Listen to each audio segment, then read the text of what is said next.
in Hong Kong. My name is Loricel C. Agbas, 24, single. I live in Porok Tres, Matilo, Nabunturan, Davao de Oro. My mother's name is LV Agbas.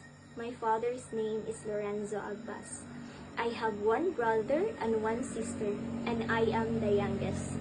Our religion is Philippine Independent Catholic Church. I am a college graduate, taking up Bachelor of Science in Business Administration. Since I was a student, I am a working student.